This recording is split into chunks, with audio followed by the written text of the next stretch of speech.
बोलिए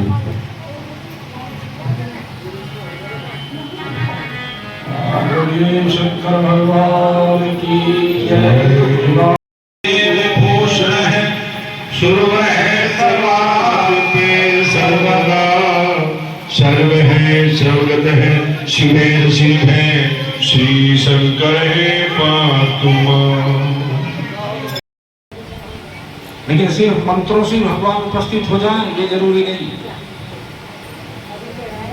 जब तक द्रौपदी का चीर खींचता रहा और जरासी भी उसके पल्लू उसके मुंह पर रहा, कन्हैया आए नहीं। वो अभी सहारा है अपना, भी अभी सोच के बच जाएगा। और जैसे ही वो मुंह से पल्लू उड़ा श्री कृष्णम वंदे जगद्गुरु हुआ, कन्हैया तुरंत आ गए। लेकिन बोलोगे नहीं तो काटोगे कैसे? बोलते तो हो ही नहीं। फसल आ रही है, ज्वार कट गई है, मूंजी कट जाएगी, गेहूं की तैयारी होगी। नहीं सब हम बोएंगे, नहीं काट ही नहीं सकते, सिद्धांत ही नहीं है। गुंजन आ जाए गुंजन। इसीलिए जो द्रौपदी ने एक महात्मा की लाज बचाने के लिए अपनी आधी चुन्नी फाड़ करके उनको दे दी थी, नहा रहे थे।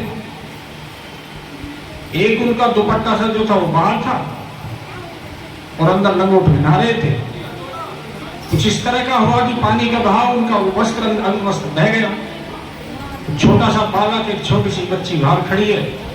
बाबा को बहुत देर हो गई, सर्दी का मौसम है। द्रौपदी को दया आई, उसने पूछा बाबा आप ऐसे क्यों खड़े हो, पानी में से बाहर क्यों नहीं आ रहे हो? बोले बेटा मेरा अंगवस्त्र बह गया। अच्छा अभी ले, जो चुन्नी उसने ओढ़ रखी थी उसका आधा हिस्सा करा और उसमें वो कंकड़ डला बांधा, बाबा को फेंक दिया। मानो भगवान ने कह दिया कि आज तूने एक महात्मा की लाज बचाई है, इसके लिए तेरा मैं ब्याज के इसे वापस कर दिया। अब बोलोगे तो काटोगे, तो समय बो रहे हो समय काटोगे। इस कार्यक्रम में जो धन लगा रहे हैं भगवान के काम समझ करके, तो भगवान के खेत में बोया जा रहा है।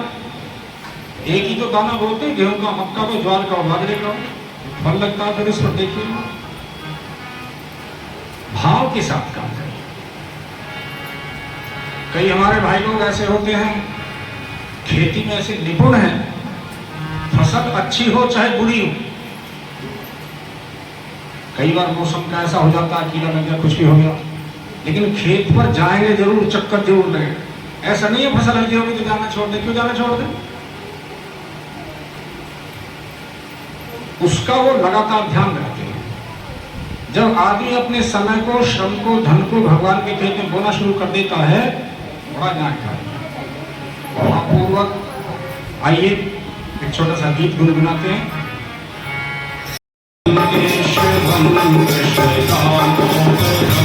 अच्युतम केशवम कृष्ण दामोदरम राम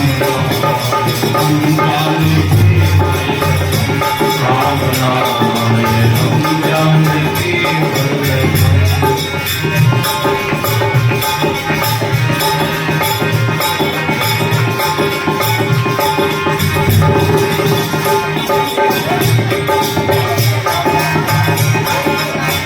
कौन कहता है भगवान नाचते नहीं, कौन कहता है भगवान नाचते नहीं, कौन कहता है भगवान नाचते नहीं, कौन कहता है भगवान नाचते नहीं। गोपियों की तरह तुम नचाते नहीं, गोपियों की तरह तुम नचाते नहीं। अच्युतम केशवम कृष्ण दामोदरम, अच्युतम केशवम कृष्ण दामोदरम राम नारायणं जानकी राम नारायणं जानकी वल्लभम्।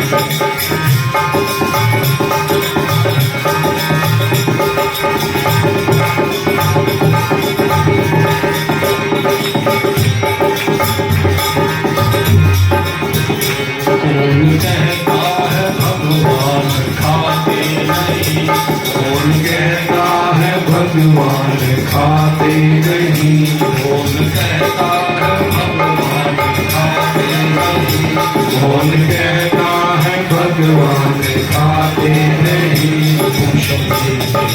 जैसे खिलाते शबनम के जैसे खिलाते बोल कहता है भगवान आते नहीं, बोल कहता है भगवान आते नहीं, जैसे खिलाते जैसे खिलाते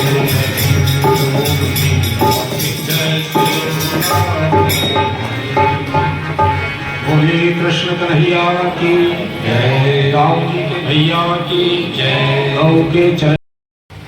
घर के सिवा कुछ दिखता ही नहीं, पुराने संस्कार जरूरी वो भी, धरती चलेगी कैसे फिर। अच्छा अब आप देखो, आप सूरज की तरफ भी चलो तो परछाई आगे के पीछे, परछाई पीछे, और उधर से आप पीछा फिर करके चलो, काम उल्टा हो गया।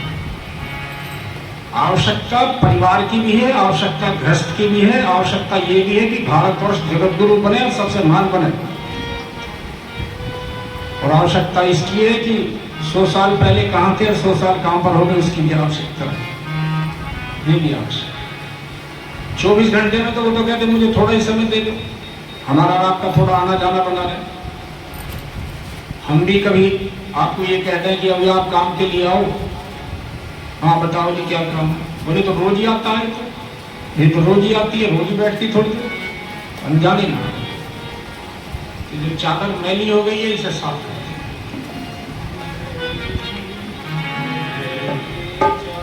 हरि बोल।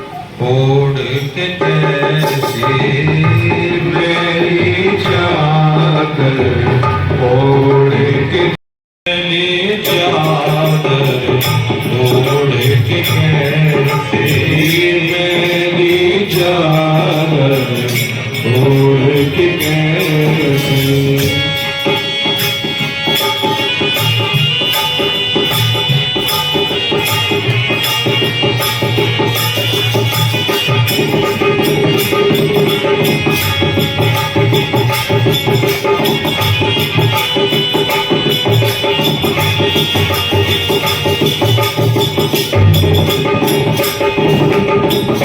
तुमने मुझको जग में भेजा, देकर निर्मल काया। तुमने मुझको जग में भेजा, देकर निर्मल काया। आकर के संसार में इसको दाग लगाया हो, आकर के संसार में मैंने इसको दाग लगाया हो। जन्म जन्म की मैली चादर, जन्म जन्म की मैली चादर, कैसे दाग छुड़ाऊं मैंने चादर ओढ़ के कैसे, मेरी चादर ओढ़ के कैसे। द्वार तुम्हारे आऊं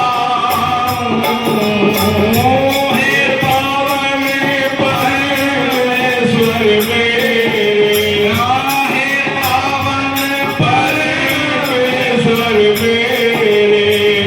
मन ही मन शर्माऊं मेरी चादर ओढ़ के कैसे, मेरी चादर ओढ़ के कैसे।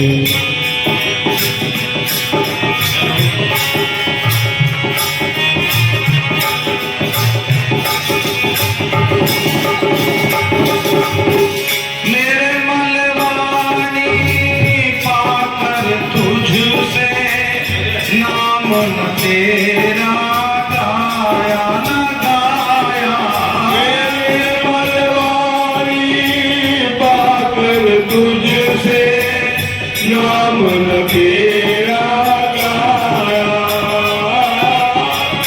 नैन मूंद कर हे परमेश्वर, कभी न तुझको ध्याया। नैन मूंद कर हे परमेश्वर, कभी न तुझको ध्याया। मन वीणा की तारे टूटी, मन वीणा की तारे टूटी, अब क्या राग सुनाऊं, मैंने चादर ओढ़ के कैसे, मैंने चादर ओढ़ के कैसे।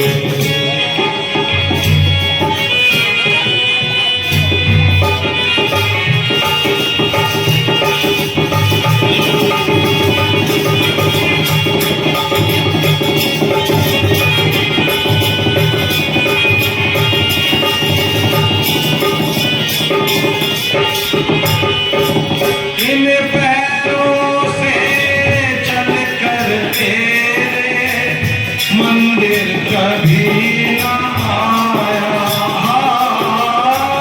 इन पैरों से चल कर तेरे मंदिर कभी न आया। जहाँ जहाँ हो पूजा तेरी, वहाँ न शीश झुकाया। हो जहाँ जहाँ हो पूजा तेरी, कभी न शीश झुकाया।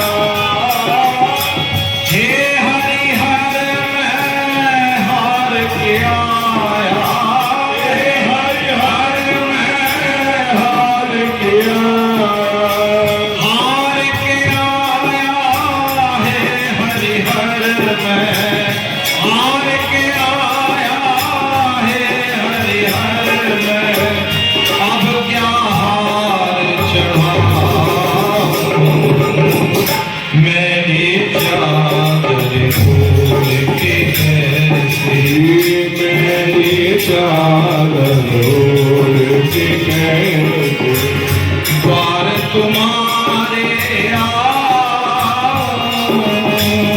हे पावन परमेश्वर मेरे, हे पावन परमेश्वर मेरे, मन ही मन शर्माऊं, मैंने चादर ओढ़ के कैसे, मैंने चादर ओढ़ के कैसे। बोलो शंकर भगवान की। कथा का प्रारंभ हो उससे पूर्व गुरु का स्मरण करें, सरस्वती का स्मरण करें। जो व्यासपीठ आप सब लोगों ने, भगवान ने ये दी है, इसके साथ न्याय हो। वेदों के विधान की बात इस वाणी से निकले, ऐसी देव शक्तियों से प्रार्थना करते हैं। ओम ब्रह्मानंदं परम सुखदं केवलं ज्ञानमूर्तिं द्वन्द्वातीतं गगन सदृशं तत्त्वमस्यादिलक्षणम् एकं नित्यं विमलमचलं सर्वधि साक्षिभूतं भावातीतं त्रिगुणरहितं सद्गुरुं तं नमामि। अखण्डानन्दबोधाय शिष्यसन्तापहारिणे सच्चिदानन्दरूपाय तस्मै श्रीगुरवे नमः। लक्ष्मीर्मेधाधरा पुष्टि गौरी पुष्टि प्रभाधृति एताभिः पाहि तनुभिः अष्टाभिमां सरस्वती। सरस्वत्यै नमो नित्यं भद्रकाल्यै नमो नमः वेद वेदांत वेदांग विद्यास्थाने ततस्त्वदीय पद पंकज भक्ति युक्ता ये त्वां भजन्ति किलान पदान्याय तेने यत्कनि यान्ति कलेवरेण ॐ व्यासाय विष्णुरूपाय व्यासरूपाय विष्णवे नमो वै ब्रह्मनिधये वासिष्ठाय नमो नमः नमोऽस्तु ते व्यास विशालबुद्धे पुल्लाभिन्ना यत् पथनित्र येन त्वया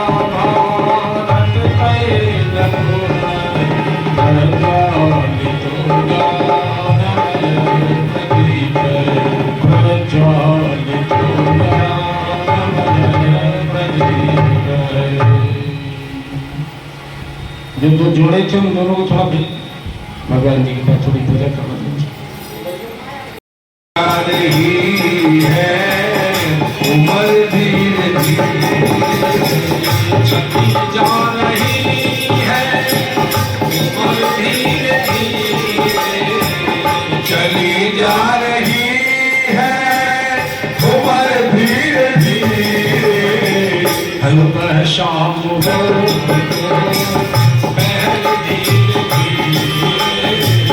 सुबह शाम को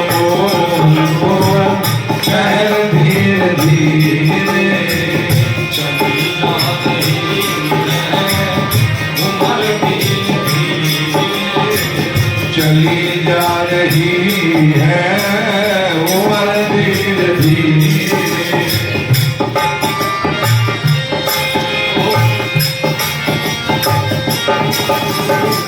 लड़कपन भी बीता जवानी भी बीती लड़कपन भी बीता जवानी भी बीती लड़कपन भी बीता जवानी भी बीती लड़कपन भी बीता जवानी भी बीती बुढ़ापे का होगा असर बुढ़ापे का होगा सर धीरे धीरे चली जा रही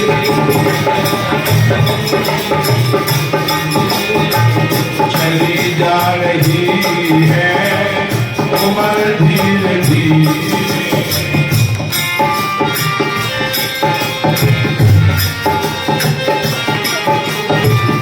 हाथों में पाँव में बल ना रहेगा हाथों में पाँव में बल ना रहेगा हाथों में पाँव में बल ना रहेगा हाथों में पाँव में बल ना रहेगा झुकेगी तुम्हारी कमर झुकेगी तुम्हारी कमर धीरे धीरे झुकेगी हमारी कमर झुकेगी तुम्हारी कमर धीरे धीरे चली जा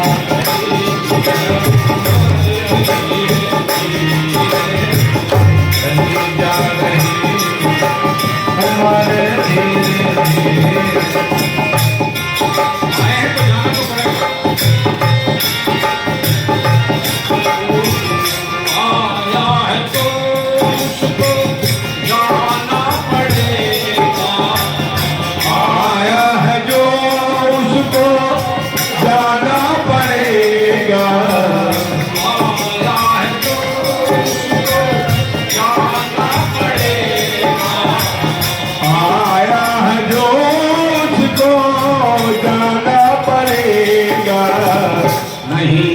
सके अगर धीरे नहीं चल सके अगर धीरे धीरे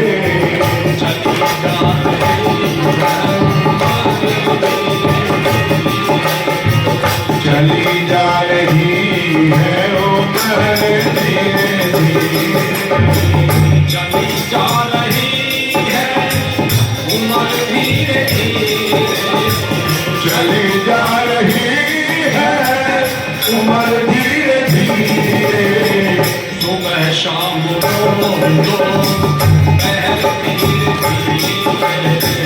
सुबह शाम दोपहर धीरे धीरे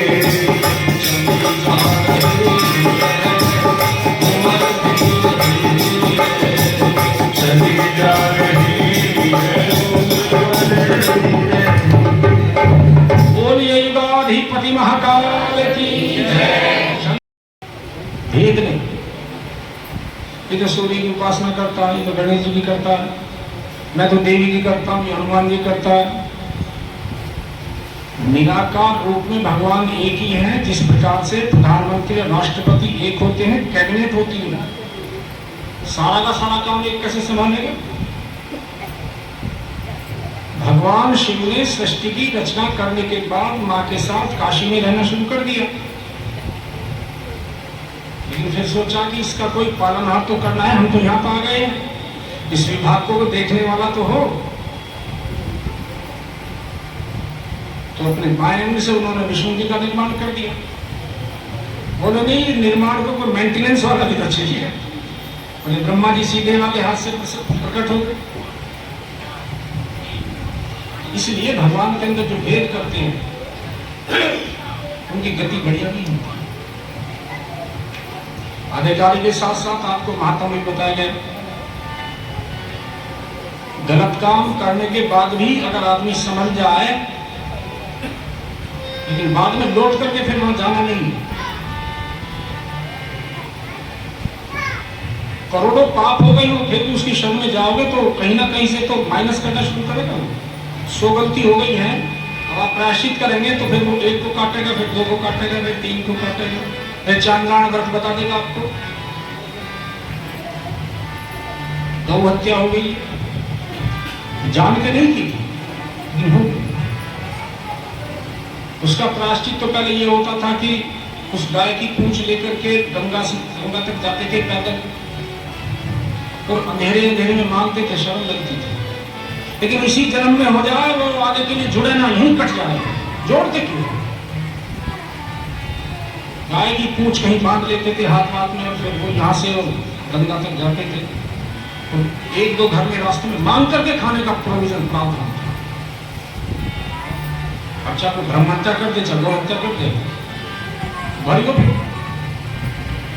शास्त्र भगवान की आंख है, जो आदेश देते हैं उनको ध्यान दीजिए। समझने का हमारा मादा ना हो तो उसमें गलती मत निकालो।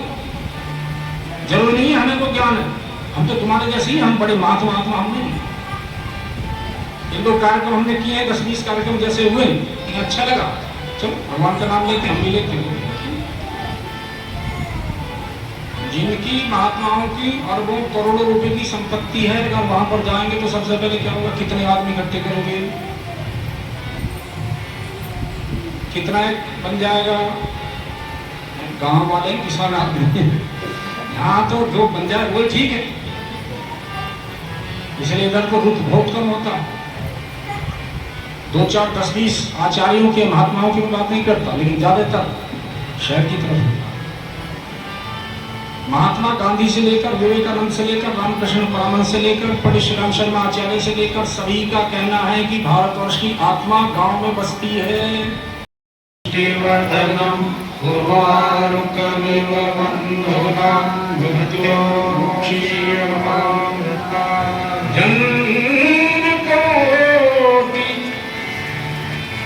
लगी नगर हमारी शंभो दोनों का तालमेल ऐसा है, बड़ी सी खुशी में अच्छा। मां सती से गलती हो गई तो भगवान शंकर में छोड़ के गलती करेंगे। देर लगी, अगला जन्म फिर होगा, उसे ही करेंगे। वही गलती हो जाए तो प्रायश्चित गाय की हमारे से कोई पाप हो गया है तो फिर उसका तुरंत प्रायश्चित गंगा तक जाते थे, मानते मानते फिर शादी होती। अगर आपसे कितना भी पाप होगा मेरे शरण में आओ, वही बात आएगी, वोट करके वापस नहीं जाना, आगे तो महात्मा आपके बारे में आपको सुना, देवराज ब्राह्मण का, उससे गलती हुई, फिर ईश्वर की कृपा हुई, 1 महीने तक मंदिर में रहा, शिव पुराण पूरी सुनी, उद्धार। चंचला देवी का भी जिक्र कर रहे थे जो बिंदु से ब्याही थी, और सतियों की कहानी, सतियों के प्रसंग से हमारे वेद पुराण अटे पड़े। देवताओं की हिम्मत नहीं हुई कि उस सती को छेड़ दिया जाए, मुंह की खानी पड़ी, और कई तो श्राप के वश उल्टे वरदान दे के गए और आइंदा के लिए क्षमा मांगते। चैवन ऋषि का हम जिक्र कर रहे थे आपसे। चैवन ऋषि स्नान करने के लिए गए, वहीं पर जो राजकुमारी आई थी, तो किसी ने मजाक मजाक में उनसे कह दिया कि आप भी इसलिए आए हो तो रानी को देखने के लिए, राजकुमारी को। वो उस राजा के घर ही चले गए।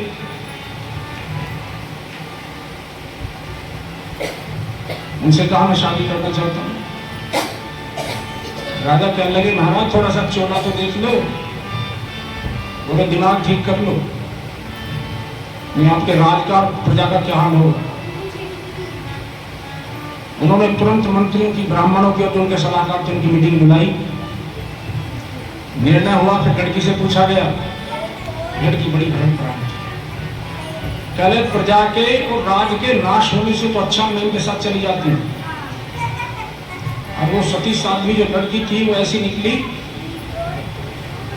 कि अंत में धर्मराज को उसको ये वरदान देना पड़ा कि तेरा पति जवान हो जाए, तुझे 10 पुत्रों की प्राप्ति हो, और जब तक चाहो जब तक जियो। नारियों में वो ताकत, वो उनका चरित्र होता है।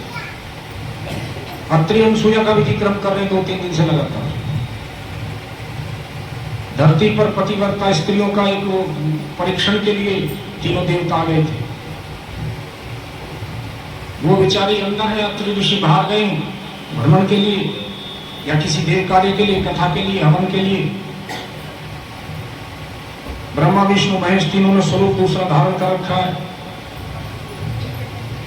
और जैसे ही वो भिक्षा लाई, उनसे कहा कि निर्वस्त्र होकर भिक्षा लेते हैं हम, परीक्षा चल रही। अब उसके पास तो सतीत्व का, चरित्र का धन था उसके पास। तो वो अंदर गई और जो अत्रि ऋषि का रखा हुआ गंगा जल था वहीं पर प्रणाम किया, और जो पतिव्रता धर्म की उसके पास ताकत थी उससे देखा, और अंदर से ला करके जब तीनों पर लगा दिया, तीनों बालक हो गए। आओ दूध पिलाते हैं बच्चे को। तीनों लोगों में हाहाकार मच गए।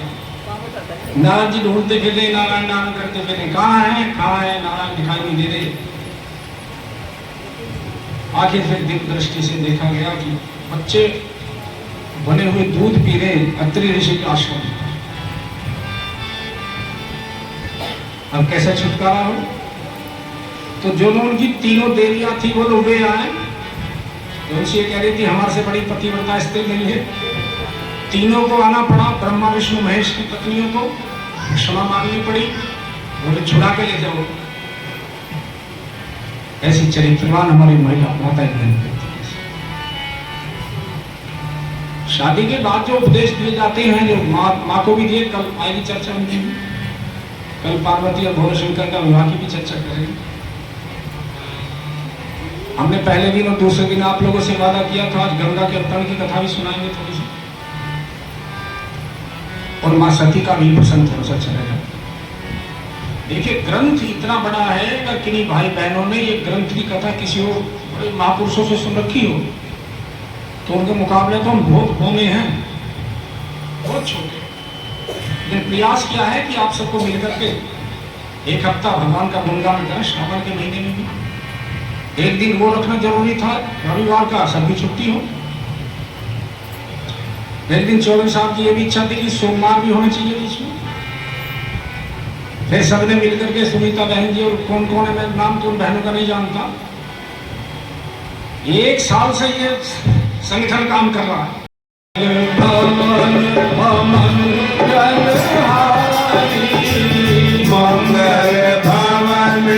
अमंगल हारी, सहित जपत पुरारी, उमा सहित जेहि जपत पुरारी, माँ कहूँ मैं अनुभव अपना, सेवा कहूँ मैं अनुभव अपना, सत हरि भजन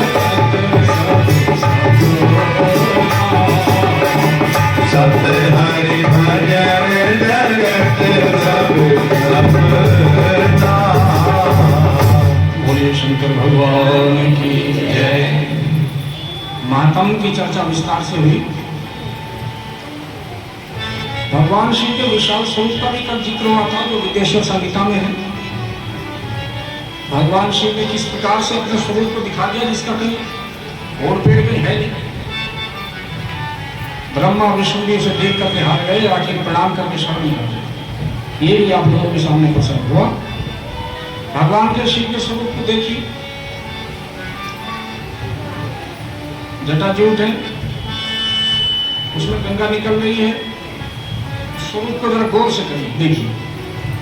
चंद्रमा है, रुद्राक्ष माला है, और सब चित्रों में तो नहीं होता, लेकिन कई चित्रों में मुंडों की माला भी मिलेगी आपको। जो वर्णशाला बंधी हुई है वो भी है, त्रिशूल भी ले रहे हैं, डमरू भी है। ये जो गंगा अवतरण वाली बात है, जरा उस पर थोड़ा सा ध्यान दें। जो गंगा अवतरण की कथा है वो कहां से शुरू होती है? वो भगवान राम के गुरु विश्वामित्र जी से शुरू होती है। गंगा की कथा कई भाई बहनों ने सुन रखी होगी, लेकिन मुझे लगता है ज्यादातर ने सुनी नहीं। बड़ाले के 2 महापुरुष आए, उनका बहुत बहुत स्वागत है। के पास राम और लक्ष्मण को मांगने के लिए जाते हैं। महामुनि पहले तो नहीं थे, लेकिन वशिष्ठ जी की कृपा से भरत ऋषि भी बन गए थे। विश्वामित्र महामुनि ज्ञानी, विश्वामित्र महामुनि ज्ञानी, विश्वामित्र महामुनि ज्ञानी, विश्वामित्र महामुनि ज्ञानी, बसाई विपिन शुभ आश्रम जानी, बसाई विपिन शुभ आश्रम जानी, जय जय जय हनुमान गोसाई। ओ जय जय जय हनुमान गोसाई।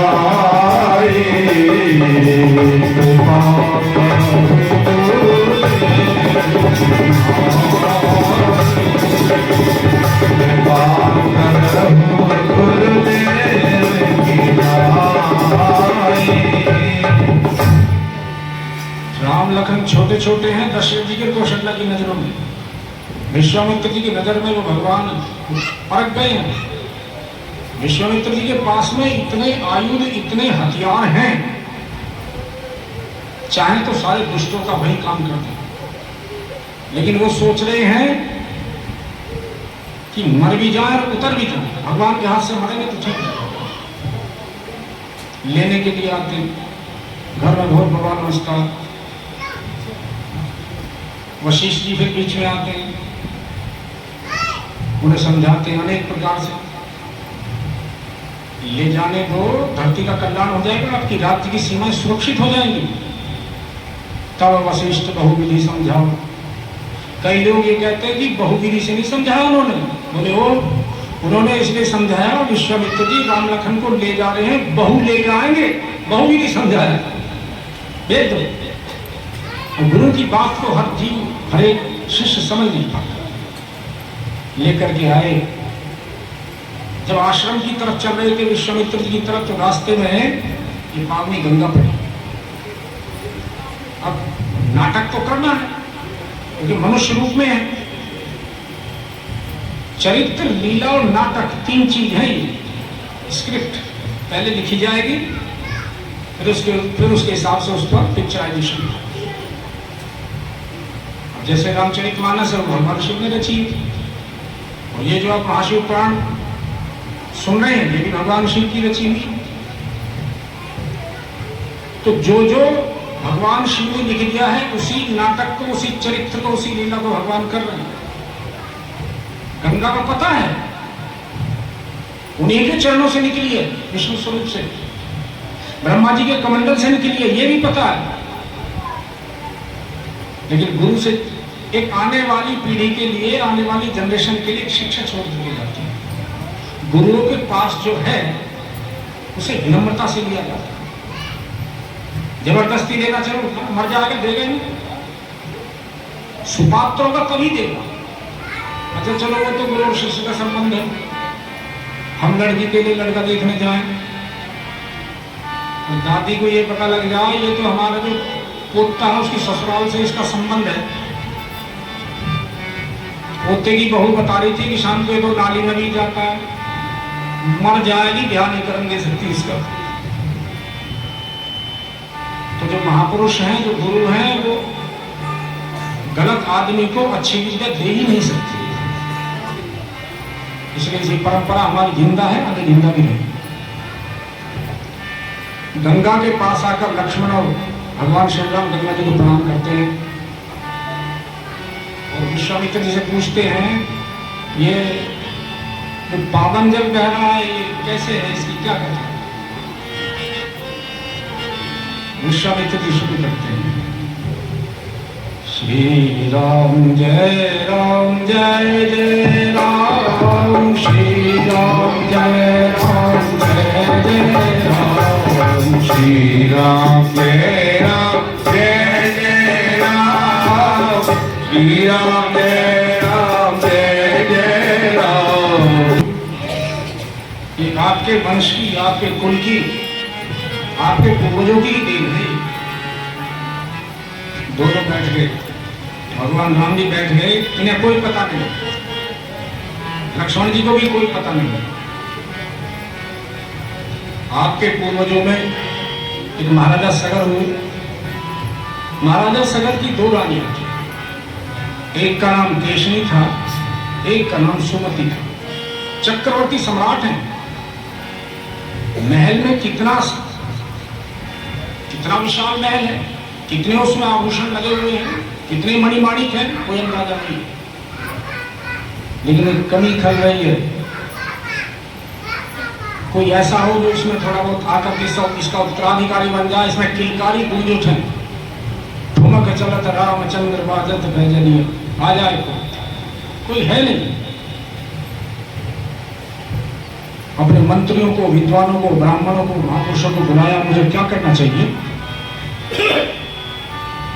बोले तप करो। क्यों?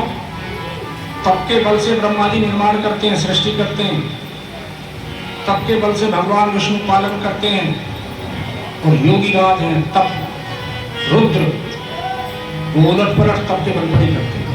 तप करो। महारानी केशनी और सुमति को लेकर के महाराजा सगर वन में चले गए। बड़ा सुंदर स्थान, जैसा कथा में वर्णन आता है। सारे वृक्ष देखने के हैं, पुष्पों से, फलों से भरे पड़े हैं, और भृगु ऋषि का आश्रम क्योंकि पास ही है, इसीलिए शेर और बकरी की घाट पर पानी पीते हैं। ये उनके तप का प्रभाव है। अत्यंत रमणीक स्थान है, पूजा के योग्य है, ध्यान सहज ही लग जाता है। कथा आती है कि अनेक वर्षों तक महाराजा सगर ने पत्नियों के साथ ब्रह्मचर्य का पालन करते हुए भगवान की साधना की। रघु ऋषि की नजर एक दिन उन पर पड़ी। उन्होंने परिचय लिया। दोनों रानियां साथ खड़ी हैं। पता लगा ये महाराजा सगर चक्रवर्ती सम्राट हैं, दोनों इनकी पत्नियां हैं, संतान नहीं है। फिर भी ऋषि ने कहा कि मांगो। दोनों पत्नियों का इशारा पति की तरफ हुआ, मांगो। एक दूसरे का ऐसा भाव हो कि अगर केवट को कुछ देने की बात हो, राम जी के पास ना हो, तो सीता जी अपने आप उतार करके दे देती है। क्योंकि जब विदा हुई थी तो समझाया गया था कि पति को कहने की आवश्यकता ना पड़े। उसी बात की गांठ मार ली थी पल्ले में और वो आजीवन उन्होंने निभाई थी। दोनों पत्नियों ने पति सागर की तरफ कहा। सागर ने कहा नहीं कहो। सगर ने कहा महाराजा सगर ने आप ही कहो ना। तो जो केशनी थी उसने कहा एक पुत्र चाहिए। दूसरे वाले ने हद कर दिया, नाम सुमति है लेकिन काम कैसा कर रही है, नाम बड़े और दर्शन छोटे। बोले 60,000 पुत्र चाहिए। 60,000 दे सकते हो भैया? प्रकृति के साथ छेड़छाड़ करते हैं तो दंड का भागीदार करना पड़ता है।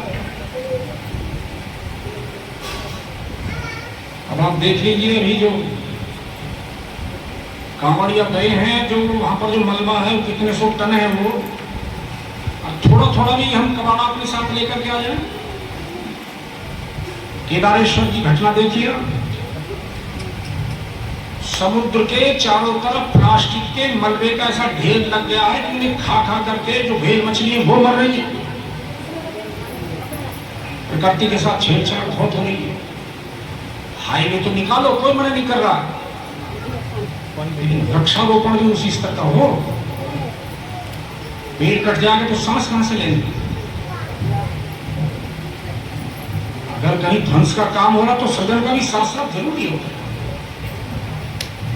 अब ऋषि के पास तो तप था। दोनों रानियों ने, महाराजा सगर ने तो तप भी किया था।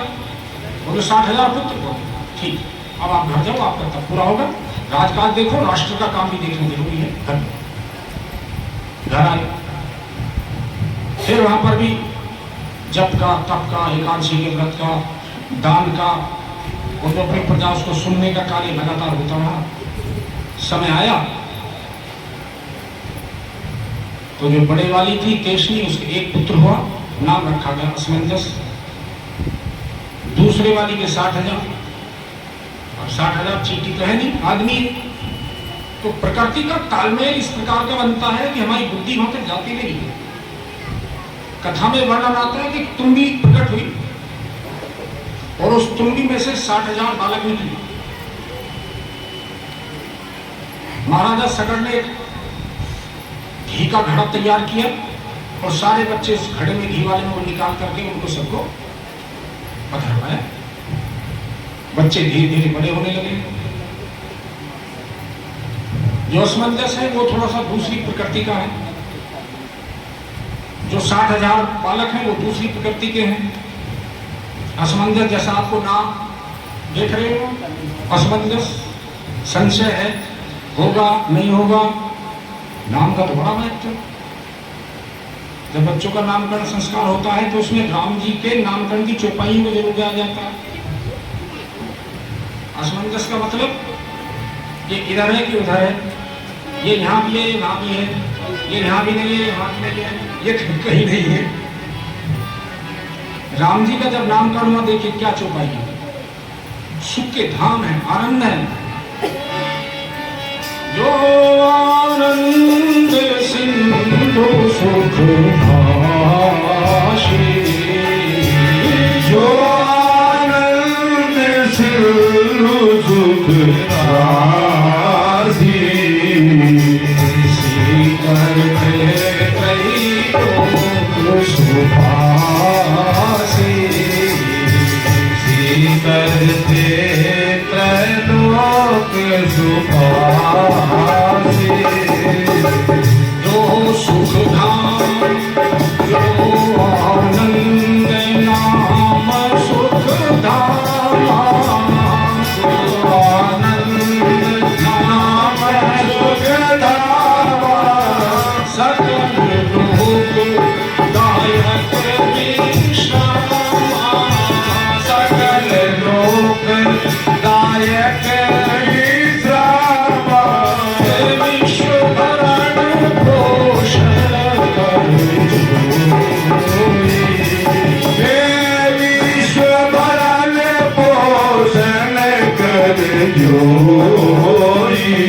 नाम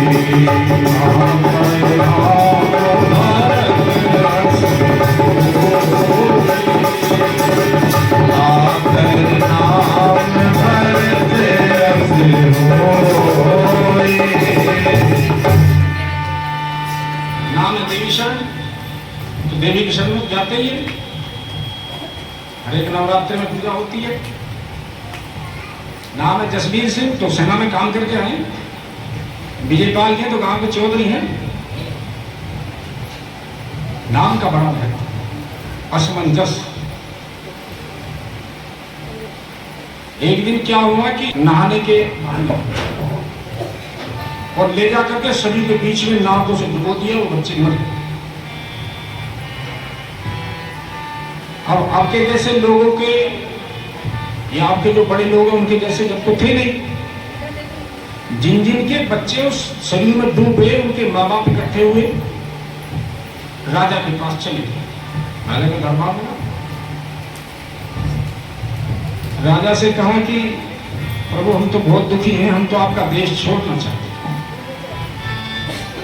क्यों? आपका जो पुत्र असमंजस है हमारे बच्चों को नाव में बैठा करके ले गया और शरीर के बीच में ले जाकर के उनको डुबो दिया उसने। अब आपका तो पुत्र है पर हमारे लिए तो शनिश्चर है। राजा के सामने ऐसी बात कह देना कि राजा की उदारता दिखाता।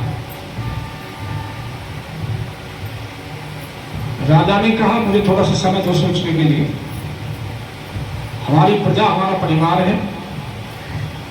प्रजा को जो भी कोई कष्ट देगा उसके लिए हमारा दंड का प्रावधान है, हमारे बस का नहीं खोल दिया। प्रजाजनों को बड़ा संतोष हुआ। थोड़े समय बाद राजा ने विचार विमर्श करके असमंजस को देश निकाल दे दिया। जाओ, पुत्र है तो क्या हुआ, हमारे देश में रहने की आपको इजाजत नहीं है। बाबू देश बदल कर दिया। प्रजा का कार्य बहुत अच्छी तरह से देखते रहे, भालते रहे। महाराजा सगर के मन में विचार आया, बुढ़ापा आ गया। वो 60,000 जो पुत्र हैं वो भी बड़े हो गए।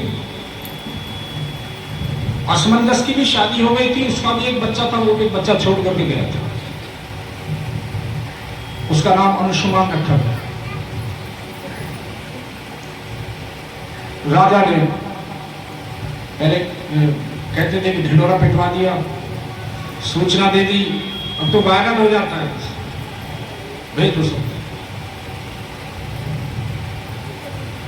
अश्वमेध यज्ञ होना है। हिमालय के और विंध्य पर्वत के बीच में स्थान निश्चित किया गया और अश्वमेध यज्ञ की तैयारी महाराजा सगर ने कर दी। बहुरी नृपति मन कीन्हे विचारा, बहुरी नृपति मन कीन्हे विचारा, आई नया जोत हमारा, आय गया मन जोत हमारा, जिद मन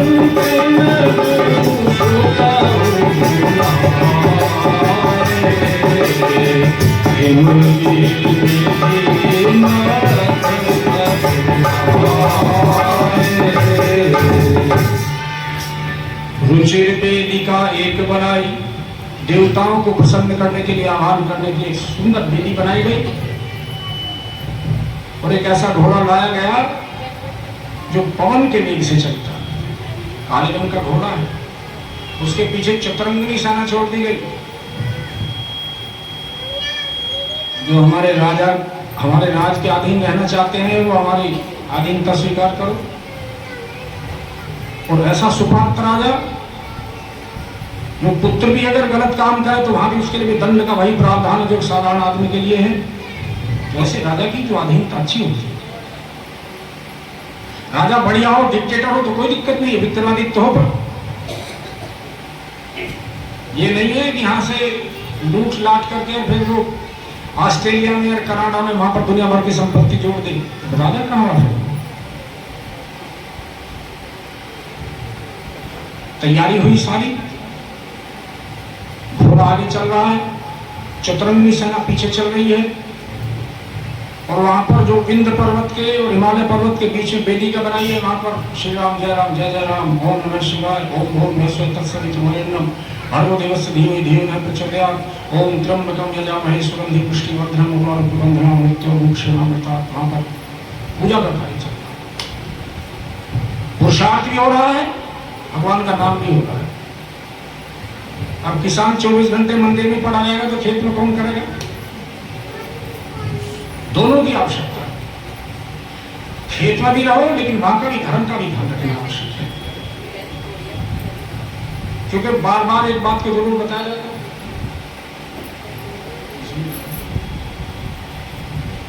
धन की, अन्न की, समय की शुद्धता जब ही होती है जब वो धर्म कार्यों में, श्रेष्ठ कार्यों में उतर जाता है। इसीलिए कोई हमें दे या ना दे, और एक बार जब एक वर्ष में शांति उनके जनाब जाता है तो स्वराज जी बता रहे थे कई जगह तो बड़ी प्रताड़ना भी मिलती है।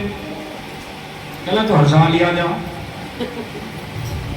अरे आ जा तो अपनी लड़की की शादी के लिए आ जा कि आपके यहाँ से अनाज को ढोए और शांतिवन पहुंचाने की व्यवस्था करता है। एक ने तो गले भी कर दिया, एक क्या लगा दोपहरी में आ रहा है तो सुबह को आ सकता, और वो भी भगवान की कृपा से वो भी शांति की तरफ से गायत्री मंत्र की याद करते हैं। कहना चला तो सुबह ही था, दोपहर हो गई। अच्छे काम में जो लोग लगे हुए हैं वे कम से कम डिमोरलाइज हो, आपके अंश को अच्छी जगह भेजा जा रहा है जहाँ पे पूरे विश्व भारतीय संस्कृति का डंका बज रहा है। जो गायत्री मंत्र की साधना कर रहे हैं, जो 24 घंटे धर्म का काम ही देखते हैं, वो अपन खा रहे हैं तो थोड़ा दे दो। उस आदमी को देखे तो सुबह से शाम तक लगा पड़ा, फिर शांति को संपर्क करो, हाँ जी ट्रक हम करें कि आप ही भेज दोगे? बोले हम ही भेज दें। कितना एक है? बोले जी होगा 150-200 क्विंटल। अब की बात है, कुछ पैसा भी है, हाँ 1.5 लाख रुपया भी है, ठीक आ जाए। उधर जो है सेना चतुरंगिनी घोड़े के पीछे पीछे जा रही है, वहां पर ओम नमः शिवाय और गायत्री मंत्र और महामृत्युंजय मंत्र होगा। अब देखिए, जब भी कोई पृथ्वी पर ऐसा काम बनता है कि जिससे उसका पुण्य ज्यादा बढ़ जाए तो सबसे पहले इंद्र देवता के पेट में दर्द शुरू। उन्होंने सोचा कि अगर महाराजा सगर का यह अश्वमेध यज्ञ संपन्न हो गया तो इसे इंद्र की पदवी प्राप्त हो जाएगी, मैं कहां जाऊंगा फिर। उन्होंने बड़ा सुंदर काम करा उनकी भाषा में। रात्रि के समय खुद आए और उस घोड़े को, जहां रात के समय तो आराम ही करता था, वहां से ले गए और कपिल मुनि के आश्रम में ले जाकर के बांध दिया। क्योंकि कपिल मुनि जो थे, ज्यादा तो नहीं कह सकते लेकिन हाँ थोड़ा सा क्रोधी स्वभाव था। और विंध्य पर्वत और हिमालय पर्वत का बीच, और कहा बंगाल, आदमी ढूंढता भी फिरे तो बावला ही हो जाए, पता ही ना लगे कहीं। सुबह देखा तो घोड़ा नहीं। राजा के यहां रिपोर्ट की गई, महाराजा सगर के पास जो उनके सैनिक थे, जो कहते करके देखने भागने वाले थे, वे उन्होंने जाकर के कहा, महाराज रात तो घोड़ा खुल गया। घोड़ा खुल गया तो कुंभल हो गया कि दीवार तोड़ के लेके कहां पे चला गया घोड़ा? चतुरंगिनी सेना तुम्हारे पास में है, कहां घोड़ा कहां चला गया? ढूंढो। अपने जो 60,000 पुत्र थे उन्हें बुलवाया, ब्राह्मण बुलवाए, और जो कंसल्टेंट टाइप जो सलाहकार होते हैं क्षेत्रों के, कहां कहां क्या क्या हो सकता है, कहां करने से क्या मिल सकता है, उन्हें बुलवाया। परामर्श हुआ और 60,000 पुत्रों को आगे लेकर के जो लोग थे वो घोड़े को ढूंढने के लिए चल गए। घोड़ा मिला नहीं, फिर पिता के पास आए, महाराजा सगर के पास आए। पिताजी घोड़े का पता नहीं लग रहा। बोले धरती खोदो, पाताल में तो नहीं। और कथा में वर्णन आता है कि वो इतने बलशाली थे कि वो सैकड़ों योजन जमीन को खोदने में जिनकी समर्थ थी। जमीन को खोदते खोदते खोदते गए, एक दिग्गज मिला, एक दिशा का मालिक, पूर्व दिशा। अभी जब यज्ञ करने से पहले भूमि पूजन हुआ था तो 4-5 परिवार ही थे। तो ये जो हमारे अनुष्ठान चल रहा है तो इसकी रक्षा के लिए प्रावधान है, उसका दिग्गजों से प्रार्थना की जाती है हमारे इस अनुष्ठान में किसी प्रकार की कोई विघ्न बाधा ना हो। और कई परिवार तो ऐसे हमसे पहले मंत्र वही बोलने लगे, इतने याद हो गए। बोले भगवान शिव का ध्यान करो, दिग्गजों से प्रार्थना करो, हमारे यहाँ पर कोई दुर्घटना ना हो, सब सुखी रहें, आने वालों का कल्याण हो, भगवान उनके मन मस्तिष्क में बैठे, अच्छे अच्छे कार्य करते चले, अपने परिवार का, अपने कुल का, गांव का नाम रोशन करें। क्या बोलते हैं? ओम पूर्वे रक्षतु वराह, पूर्व दिशा में वराह बैठो, आगे नाम गणध्वज, दक्षिणे परुणाभस्तु, नैवेद्यं मधुसूदनः, पश्चिमे चैव गोविंदो, वायव्यां तु जनार्दनः, उत्तरे श्रीपति रक्षे, ईशान्यां हि महेश्वरः, ऊर्ध्वं रक्षधातावो, अधो अनन्तस्य रक्षतु। ये विस्तार है। जब महाराजा सगर के 60,000 पुत्र जमीन खोदते हुए नीचे गए तो पहले दिग्गज मिले, प्रणाम हुआ, फिर खोदने को लग गए, फिर दूसरे दिग्गज मिले, फिर प्रणाम हुआ, फिर तीसरा दिग्गज मिला, उसे प्रणाम हुआ, और चौथा दिग्गज जो मिला उसने बता दिया कपिल मुनि का आश्रम। आदमी कई बार हताशा में, निराशा में थोड़ा सा ऐसा हो जाता है कि वो सही और गलत का निर्णय नहीं कर पाता, जिसे हम चिड़चिड़ा स्वभाव कह देते हैं, इरिटेट हो जाता। और जैसे ही वो कपिल मुनि के आश्रम में गए, वहां पर घोड़ा बंधा हुआ है, उन्हें देख करके बड़ा क्रोध आया, क्योंकि जोश के साथ में होश की तो आवश्यकता होती है। कहते हैं ना कि जब कोई बारात जाती है तो बुढ़े ठहरे हुए तो जरूर पीछे बैठाना पड़ता है, हालांकि गड़बड़ ना कर दें, तो उससे भी वो तैनात होकर के जा, कहीं चोरी पूरा का उसका भी खतरा है, झगड़ा ना हो जाए, विवाह की जगह महाभारत ही ना हो जाए। इसलिए उनकी नजर घोड़े पे गई और फिर उसके बाद कपिल मुनि के ऊपर गई, और उन्होंने जिस शब्द का इस्तेमाल किया उसे कोई भी आदमी सुनने को तैयार नहीं होगा। पूरा पता करो, कपिल मुनि को दुष्ट शब्द से संबोधित किया, और जैसे ही उस तपस्वी की नजर उन पर पड़ी वो भस्म हो गई।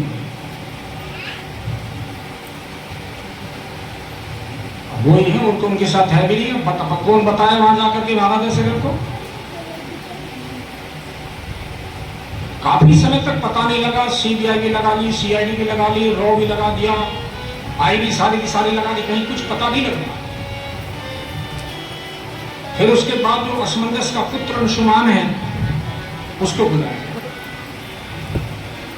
राजा ने कहा, बेटा जो 60,000 तुम्हारे चाचा को उनका पता नहीं लग रहा, अच्छा मुझे बताइए मिले क्या क्या, पता करो, आप ही उत्तराधिकारी हो, तो कोई है भी नहीं बना, बुद्धि का इस्तेमाल करो, कहां जाओगे, कैसे करोगे? उस आदमी की बुद्धि देखिए, बाणासुर का वध जो हुआ है, अगर वो भगवान के भाई वहां जाकर के उस ऋषि से ना पूछें कि इस टाइम आता है, भगवान जी के मंदिर में आता है, शस्त्र कोई होता नहीं है, दुष्ट का संहार करो। तो जो वो महाराज सगर के जो पुत्र हैं, जो अंशुमान हैं, वो पहले ऋषियों के आश्रमों में घूमते हैं। आपने कहीं ऐसा देखा, कहीं सुना है? आपके प्रयागराज में भी बड़े बड़े सम्मेलन होते हैं, वहां भी होते हैं कहीं? आपने हमारे जो 60,000 वो सगर पुत्रों के बारे में कहीं सुना है? वो घूमते फिर रहे थे, और भगवान की कृपा हुई थी, सुमति के भाई गरुड़ जी उन्हें मिले। नियत ठीक हो तो फिर नियत और नीति दोनों ठीक होती है, भगवान बहुत सहयोग करते हैं। अगर अर्जुन की तरफ इधर थोड़ा दाएं बाएं भी होने का प्रयास करे तो फिर वो ऐसी कमान संभालते हैं कि फिर वो उसे क्या शब्द कह देते हैं, कहले नहीं मैं हिजड़ा थोड़े हो सकता हूं, तो खड़ा हो गए, युद्ध करो। अंशुमन की मानो भगवान ने बड़ी सुनी और उन्हें सुमति के भाई गरुड़ जी मिल गए। अब गरुड़ जी को आप जानते ही क्या कहते हैं, श्रीमन नारायण नारायण नारायण, श्रीमन नारायण नारायण नारायण, श्रीमन नारायण नारायण नारायण, श्रीमन नारायण नारायण नारायण। सारी बात का मुझे पता है, तुम्हारी सारी समस्या का हल कर दूंगा, चिंता ना करो। क्योंकि गरुड़ जी के मिलते ही सबसे पहले अंशुमन ने क्या किया,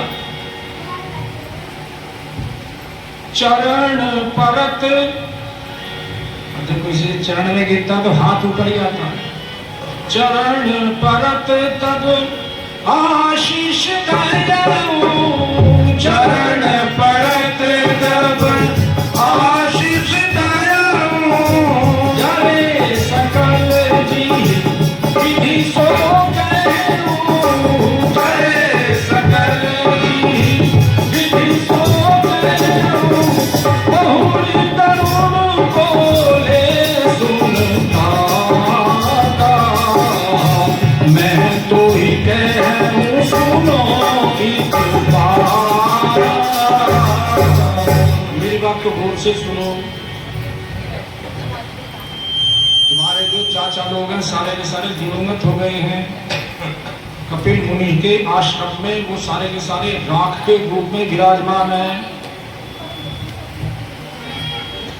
और वो जो तुम्हारा अश्वमेध का काम चल रहा है वो तो होगा ही, लेकिन गंगा के अवतरण की बात अब देखिए, कहाँ विश्वामित्र आ रहे थे गंगा के अवतरण के लिए, गरुड़ जी भी आ गए। गंगा का अवतरण कैसा हो इस विषय में भी सोचना शुरू करो। अंशुमान जी ने कहा पहले तो हमारे दादाजी के कष्ट को दूर करा जाए, पहले वो घोड़ा है और फिर उनको दूसरे समझ, अगर कहीं जाना हो तो खराब बात हो तो पीछे के लिए रखनी चाहिए। जब पार्वती सती के बाद में पैदा हुई है तो नारद जी वहां पर गए हैं, उनकी शिष्या है, और सबसे पहले जब जाकर के उन्होंने पार्वती जी का हाथ देखा तो जो बढ़िया बढ़िया बात थी वो बताई पहले, ये सती के रूप में होगी, इसके नाम से बहुत सारी स्त्रियां चरित्रवान बन जाएंगी, ये तपस्विनी होगी, पूरी प्रशंसा। बाद में कहा बस तो पति के बारे में थोड़ी सी दिक्कत है, वो बाघंबर होगा, उसे किसी से प्रीत नहीं होगी, वो गले में माला लटकाए होगा तो सर्पों की होगा, भस्म लपेटे होगा, बोले वरदान दे रहे हो कि इसे श्राप दे रहे हो। ये एक नियम है, कहीं भी जाए पहले खुशी की बात हो, कुछ क्या नियम होनी हो उस बात में बात तय हुई। गरुड़ जी के साथ में अंशुमन साथ साथ चल दी। कपिल मुनि के आश्रम में गरुड़ जी उनको ले गए। कपिल मुनि के जाकर के दोनों ने पहले चरणों में हाथ लगाया, उन्हें प्रणाम किया, उन्हें दंडवत किया। गरुड़ जी ने परिचय कराया। जो बात को पेश करने वाला होता उसका बड़ा महत्व होता। एक बात को कोई अनट्रेंड आदमी किसी के सामने पेश कर रहा, एक सुलझा हुआ समझदार आदमी पेश कर रहा। उत्तर प्रदेश में लखनऊ के योगी बाबा के दरबार लगता है, उनको बिल्कुल एक ही मिनट में लगती है, सारी बात उसमें कहनी होती है। अब वहाँ पे कहो कि मैं तो हल चला गया था, मैं तो ट्रैक्टर चला गया था, भाई कपड़े बना धो, इतना समय थोड़ा ही शॉर्ट बात बताओ। और कई समझदार आदमी ऐसे होते हैं कि अपनी बात को पूरी जो उनका रिप्रेजेंट करने का जो उनका पूरा एक प्रतिवेदन होता है, एक छोटा सा कागज ले लेते हैं और उस कागज बड़ी शॉर्ट में बात कर देते हैं, वो इतने में समझ जाते हैं। गरुड़ जी ने जो परिचय दिया महर्षि कपिल बड़े प्रसन्न थे। सारी बात हुई, उन्होंने ले जाओ, मुझे घोड़े का क्या करना। घोड़े को लेकर के फिर दादा के पास में आए, उनसे कहा घोड़ा तो आ गया है, कबीर मुनि के आश्रम में बंधा हुआ मिला था, लेकिन दुर्घटना घट गई है। सारी बात बताई। मानो महाराज सगर की स्थिति ये हो गई जैसे आदमी अचेत अवस्था में चल रहा है, बड़े व्याकुल। मंत्री आ गए, गुरु आ गए, ब्राह्मण आ गए, सलाहकार आ गए, सबने समझाया बताया। होनहार बलवान है, वो मुक्ति दिए प्रभु। अब आप तो राजा हैं, तो अश्वमेध के बीच में पहले तो वही संपन्न हो। घोड़े को फिर छोड़ा गया, चारों तरफ चक्रवर्ती सम्राट का जहां जहां तक राज था, अश्वमेध पूरा हुआ। अब नंबर आता है गंगा का अवतरण कैसे हो। गंगा का अवतरण हो तो कहाँ कहाँ है वो? जिन चरणन से निकसी सुरसरी, शंकर जटा समाई। ब्रह्मा जी के कमंडल से निकली, नारायण के चरण कमलों पर आई। अब बताइए, अब सबसे पहले महाराजा सगर को वार्धक्य आ गया, बुढ़ापा आ गया, वो जंगल की तरफ तप करने के लिए चले गए। बहुत दिन तक तप करा और आखिर तप करते करते जय राम हो गए। उसके बाद अंशुमन जो गद्दी पर बैठे, उन्होंने इंतजार करने के बाद जब वो नहीं आए तो उनका पूरा क्रियाक्रम किया और अपना राज किया। राज करने के बाद में फिर उनके पुत्र हुए दिलीप। कथा में वर्णन आता है कि दिलीप की प्रभुताई का क्या वर्णन करें। प्रजा की सेवा में, देव कार्यों में सहयोग के लिए सगर से भी आगे निकले। अपने पुत्र को वो अंशुमन ने दिलीप जी को राज सौंप दिया, फिर वो चले। अब देखो कितनी पीढ़ी हो गई। महाराजा सगर, बीच की जो दोनों 60,000 पुत्र और असमंजस को देश निकाला हो गया, 60,000 पुत्र भस्म हो गए। दूसरी पीढ़ी, तीसरी में दिलीप आ गए और दिलीप के बाद फिर भगीरथ। भगीरथ ने भी देखा कि काफी समय हो गया है, पिताश्री आए नहीं है, तो लगता वो भी जब तब करते करते समाधिस्थ हो गए, वो खत्म हो गया करने का। भगीरथ जी ने अपने पुत्र काकुत्स्थ को राज सौंपा और अब भगीरथ जी चल पड़े भगवान का नाम लेकर के। ओम नमः शिवाय बोलो, ओम नमः शिवाय, ओम नमः शिवाय बोलो, ओम नमः शिवाय, ओम नमः शिवाय बोलो, ओम नमः शिवाय बोलो। करत विचार भुवन जाई कीन मन परम तप, बीते कछु एक काल देह तजी को प्रगट नहीं। वर्णन आता है कि पहले तो दोनों के दोनों पैर खड़े हुए, ऊपर सूर्य की तरफ ऐसे खड़े हुए भगीरथ जी, अनेक वर्षों तक ऐसे तप। भगवान जी का कहीं आने का ढंग नहीं दिख रहा। ब्रह्मा जी की तपस्या सबसे भारी, कमंडल में धोनी के में ये गंगा। फिर वर्णन आता, फिर एक पैर पर खड़े हो गए, फिर तपस्या की, कोई नहीं। फिर सीधे पैर के अंगूठे के बल पर खड़े होकर के अनेक वर्षों तक भगीरथ जी ने तपस्या की। ब्रह्मा जी आ जाते हैं। ब्रह्मा जी ने कहा कहो पुत्र मांगो।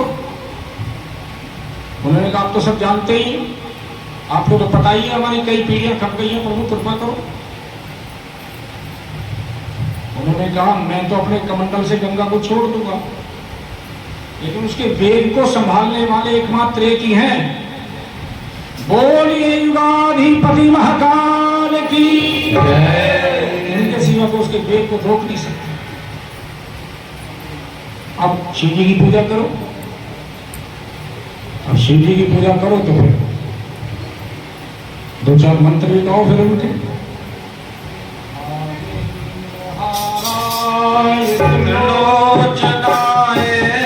भस्मांगरागाय महेश्वराय नित्याय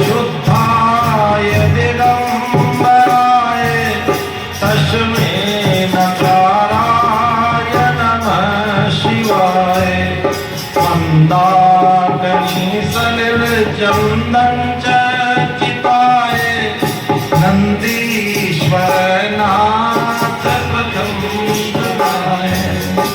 मंदार पुष्प बहु पुष्प सुपूजिताय तस्मै मकाराय नमः शिवाय। शिवाय गौरे वदनाब्ज वृंदे सूर्याय दक्षाभरनाशकाय। श्रीनीलकंठाय वृषध्वजाय तस्मै शिकाराय नमः शिवाय। वसिष्ठ कुंभो सर्वगोत्रयाज्ञ मुनीन्द्र देवाकिशेखराय। वैश्यवानरलोचनाय तस्मै मकाराय नमः शिवाय।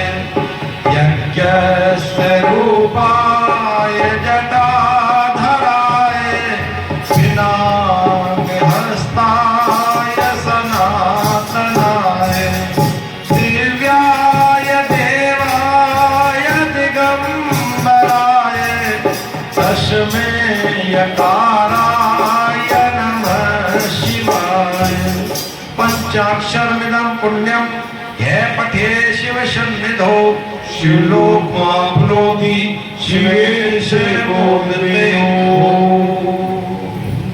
भोलेनाथ प्रकट हो गए। आपको तो बताओ, बोले आप अंतर्यामी, आप लोग तो सब जानते ही हैं। गंगा तो आना चाहती है लेकिन उसका वेग रोकने के लिए आप ही एकमात्र है। बोले ठीक है, ब्रह्मा जी को कहो। ये बात गंगा माता ने भी सुन ली। गंगा माता ने कहा जब मैं ऊपर से आऊंगी तो मैं तो भगवान शिव के साथ नीचे पाताल में चली जाऊंगी। कई बार वचन तो हमारे ठीक होते लेकिन उसमें से अहंकार झलक जाता है। भगवान शिव ने कहा जरा नीचे आओ। पहले प्रार्थना हुई। भगीरथ जी ने हाथ जोड़ करके ब्रह्मा जी की मां गंगा की प्रार्थना की। गंगा नीचे आई। भगवान भोलेनाथ ने जटाजूट बना लिया, बीच में गड्ढा कर लिया। वर्णन आता है गंगा माता 1 साल तक उनके जटाजूट में घूमती रही, धरती पर ही नहीं आने दिया। भगीरथ जी ने हाथ जोड़े। ओम त्र्यंबकं यजामहे सुगंधिं पुष्टिवर्धनम् उर्वारुकमिव वन्दनान् मृत्योर्मुक्षीयमामृतात्। प्रभु ये तो हमने नीचे अपने पितरों को उतरवाने के लिए प्रार्थना की थी, तब किया था, इन्हें छोड़ दो। भगवान ने मानो उनकी तरफ देखा कि यही कह रही थी कि मैंने लेकर के नीचे चक्रसाकर में चली जाऊंगी। अब वर्णन यह आता है कि उसकी 3 धारा बनी। भगवान ने एक बूंद ही छोटी हो। अच्छा, एक बूंद का भी अलग अलग हिसाब है। एक बूंद एक बालक की अलग है। बड़े आदमी के एक बूंद जैसे लोटा होगा। एक बार हमने एक हाथी देखा। एक आदमी 2 अगोले कम से कम 1 क्विंटल के होंगे।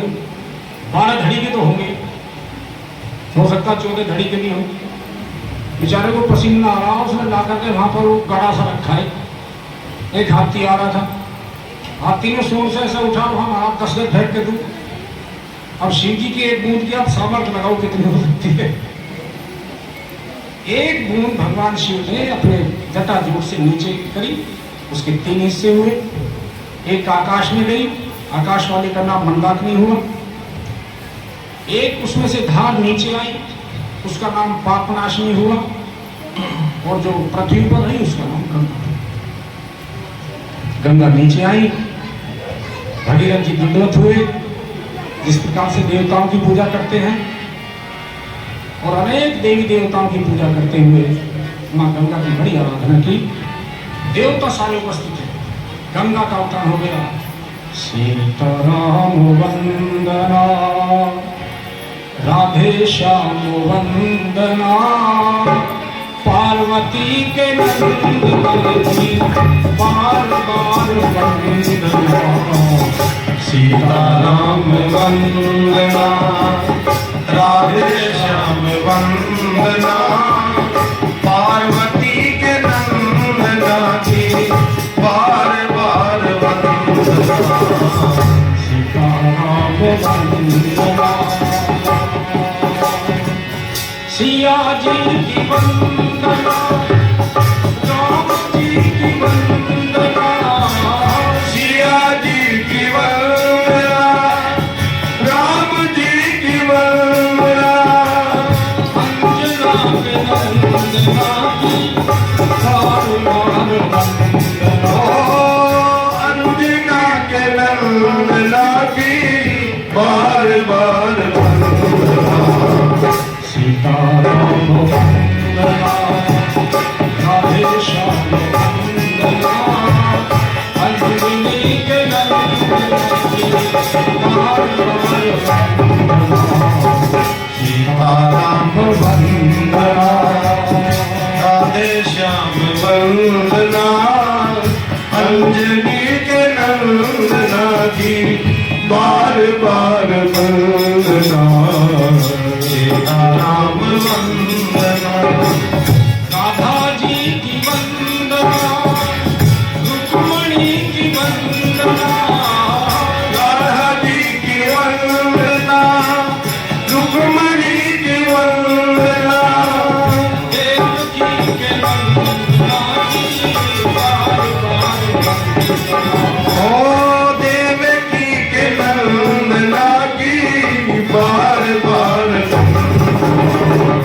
सीताराम वंदना, भोले जी की वंदना, पार्वती की वंदना, भोले जी की वंदना, पार्वती की वंदना, पार्वती के वंदना की बार बार वंदना, पार्वती के नंदना की बार बार वंदना, सीताराम वंदना, राधे श्याम वंदना, पार्वती के वंदना की बार बार वंदना, सीताराम वंदना। बोलिए गंगा मैया की जय। गंगा के उतरते ही मानो ऐसा हो गया चारों तरफ दिव्य वातावरण, सारे देवता प्रणाम कर रहे हैं।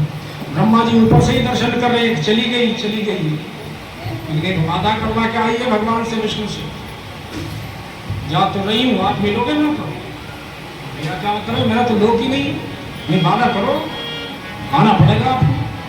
बोले अभी तो नहीं है, लेकिन 3-4 काम ऐसे हैं जिनके लिए मुझे आना पड़ेगा। एक तो गाना ज्यादा अथताई हो जाएगा तब आऊंगा,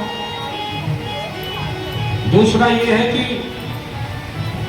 भक्तों की बड़ी डिमांड हो रही है, सो केवल भक्त निकला, इसलिए मैं आऊंगा, मैं पहुंचो, वादा हो गया तो मैं चलती हूँ।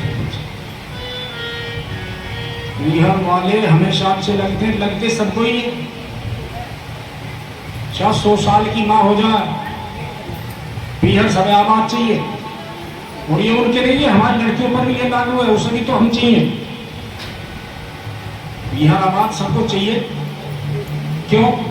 बहुत सारी बात है, यहाँ जरा थोड़ी सी जरा गर्मा नरमी से हुई, अच्छा अभी भैया को फोन कर लेंगे,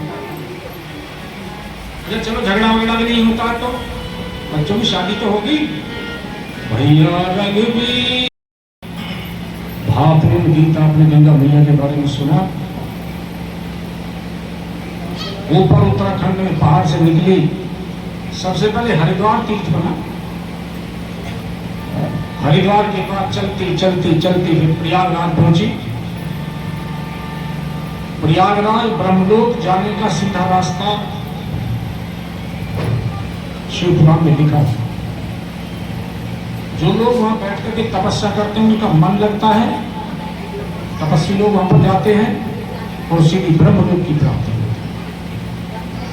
आगे बढ़े और काशी नगरी आ गई।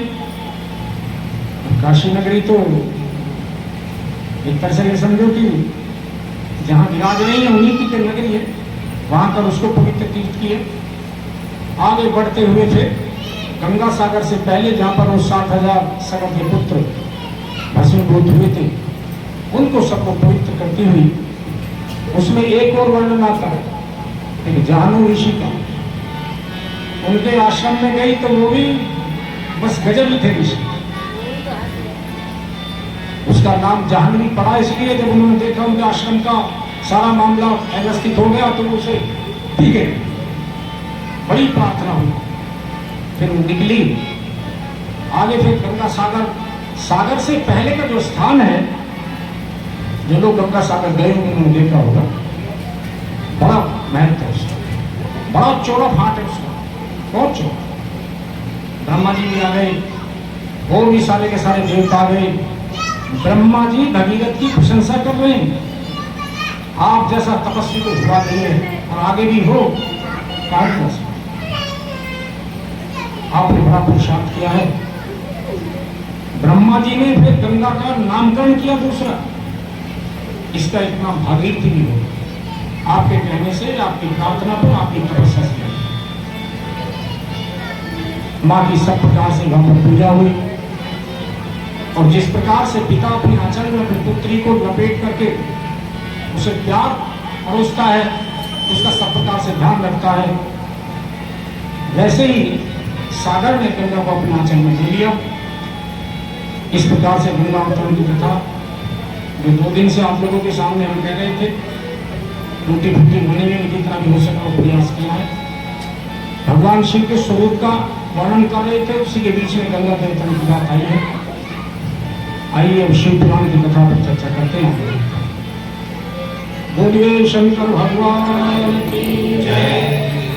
ओम नमः शिवाय, ओम नमः शिवाय, हर हर भोले नमः शिवाय, नमः शिवाय, ओम नमः शिवाय, हर हर भोले नमः शिवाय, नमः शिवाय, ओम नमः शिवाय, हर हर भोले नमः शिवाय, नमः शिवाय, ओम नमः शिवाय, हर हर भोले नमः शिवाय, नमः शिवाय, ओम नमः शिवाय, हर हर भोले नमः शिवाय। गंगाधराय शिव गंगाधराय, हर हर भोले नमः शिवाय। गंगाधराय शिव गंगाधराय, हर हर भोले नमः शिवाय। नागेंद्र हाय शिव नागेंद्र हाय, हर हर भोले नमः शिवाय। जटाधराय भोले जटाधराय, हर हर भोले नमः शिवाय। ओम नमः शिवाय, ओम नमः शिवाय, हर हर भोले नमः शिवाय। ओम नमः शिवाय, ओम नमः। गौरी शंकर भगवान की जय। व्यास जी कह रहे हैं, एक समय की बात है, नैमिषारण्य में निवास करने वाले तपस्वी शौनक आदि ऋषियों ने सूर्य से पूछा, हमने सुना है कि शिव के प्रसन्न हो जाते हैं, वे महान दयालु हैं और वो भक्तों का कष्ट नहीं देख सकते। ब्रह्मा विष्णु महेश ये तीनों देवता शिव के ही अंश से उत्पन्न हुए हैं। उनके प्राकट्य की कथा, उनके विशेष चरित्रों का वर्णन कीजिए। प्रभु, आप उमा के अविर्भाव तथा विवाह की कथा भी कहें विशेषतः उनके ग्रस्त धर्म का तथा अन्य लीलाओं का भी वर्णन करें। निष्पाप सूत जी हमारे प्रश्न के उत्तर में ये सब तथा दूसरी बातें भी अवश्य कहनी चाहिए। सूत जी बोले कि मुनीश्वरों, जैसे आप पूछ रहे हैं उसी प्रकार से नारद जी ने शिव रूपी भगवान विष्णु से प्रेरित होकर अपने पिता ब्रह्मा जी से भी ऐसे ही पूछा। ऋषिगणों ने सूत जी से पुनः पूछा कि प्रभु, ब्रह्मा और नारद का यह महान सुख देने वाला संवाद कब हुआ, जिसमें संसार से मुक्ति प्रदान करने वाले शिव लीला वर्णित है, कृपा कर उसको समझो। अब सूत जी शौनक ऋषि के माध्यम से ऋषियों को, महापुरुषों को, हम सबको ये समझा नारद जी की कथा। नारद जी तपस्या के लिए मन विचार करते हुए हिमालय चले गए। हिमालय पर पहुंचे तो एक बड़ा सुंदर स्थान है, वहां पर उनका ध्यान लग गया। स्थान इतना सुंदर था मानो झरने पड़ रहे थे, वृक्ष वनस्पति सब बढ़िया थी, और सबसे सुंदर जो बात ये थी भगवान शिव ने पहले वहां पर ध्यान लगाया था। लेकिन नारद जी ज्यादा देर पे ठहर नहीं सकते। एक बार महाराजा दक्ष ने उनको श्राप दे दिया था। उन्होंने तो भगवान की तपस्या करके पुत्र पैदा किए, और जो भी पुत्र तपस्या के लिए जाए उनको यह आदेश था कि राजपाट संभालने से पहले तपस्या करो। जवान हुआ, पढ़ाया लिखाया, ठीक हो गया, अब तपस्या करो। पहले लोग ये कहते हैं अभी भगवान का नाम देने का समय थोड़े थे, अभी तो ये बच्चा 20-25 साल का ही है। अच्छा, इसका मतलब आपको ये तो बताइए, इसका मतलब इसकी उम्र 150 साल है। 7-7 दिनों काम था। भजन का समय ही वास्तव में युवावस्था का। अभी जो पहले गीत सुना रहे थे, झुकेगी तुम्हारी कमर धीरे धीरे, बुढ़ापे का होगा असर धीरे धीरे, छूटेगी तुम्हारी अकड़ धीरे धीरे। कहाँ पे भजन होगा? ये हाथ पैर ठीक चल रहे, मजबूत है, युवा है, करिए भजन का समय। कई लोगों को दिक्कत होती है, वो मन नहीं लगता, तो सब अभ्यास ही ऐसा डला हुआ। ये वो हाथी है, जब तक इसको बांध करके किसी बाड़े में नहीं रखा जाएगा ये वही काम करेगा। रामकृष्ण परमहंस कहा करते थे, हाथी को किसी बाड़े में बांधा जाता है, उसका स्थान तय कर दिया जाता है, यहाँ रहो, वहां नहीं। उसमें रेत पड़ा तो रेत ही फेंकेगा, कीचड़ है तो कीचड़ ही फेंकेगा, पानी है तो सूंघ में पानी लेके फेंकेगा। ये मन का स्वभाव है। और जिसका मन बहुत ज्यादा शांत होगा, या तो तपस्वी है या बावला, उसका वो स्वभाव है। इसलिए उसे निश्चित करने के लिए गीता में भी भगवान ने कह दिया, उन्होंने उसमें सूत्र दिया हुआ, धीरे धीरे मन को लगाओ। उसे बाड़े में आप बांध देंगे, ये बाड़ा है, यहां से बाहर नहीं जाओगे, मरेगा, बैठ जाओ। अगर किसी बढ़िया से हल चलाने वाले के हाथ में बछड़ा आ जाता है तो भागता नहीं है। अब तो घर हिलाने वाले तो बैल नहीं है, लेकिन बछड़े को हिलाने के लिए पुराना बैल उसके साथ में जोड़ना पड़ता था। हमने भी हिला के 2-3 नटिया, 2-3 बछड़े, उसे जोड़ो उसके साथ। इसलिए इस बाड़े में बंद करो उसको, काम चलता है। नारद जी ने प्रजापति दक्ष के सारे पुत्रों को ऐसा उपदेश दिया, ऐसा उपदेश दिया, ऐसा उपदेश दिया कि वो घर लौट के आए, पुत्र विहीन हो गए। अब वो प्रजापति थे, उन्होंने श्राप दे दिया, बोले 2.5 घड़ी से ज्यादा कहीं ठहरोगे नहीं, आपको मैं श्राप देता। लेकिन वहां पर उनकी समाधि लग गई। अब वहां के 2 कारण है। एक तो ये कोई स्वार्थ की वजह से वहां पर वो नहीं रुकेंगे, दूसरा यह है कि भगवान शिव ने यहाँ पर ध्यान लगाया है, यहाँ पर काम का कोई असर नहीं होता है। काम से वो काम की नोएंट्री है, वहां आएगा भी तो वो फूंक मार कर रह जाएगा, उसका सब कुछ होगा ही नहीं। काफी समय तक पूजा की है, फिर इंद्र का सिंहासन पे हिला। उन्होंने कामदेव को बुलाया,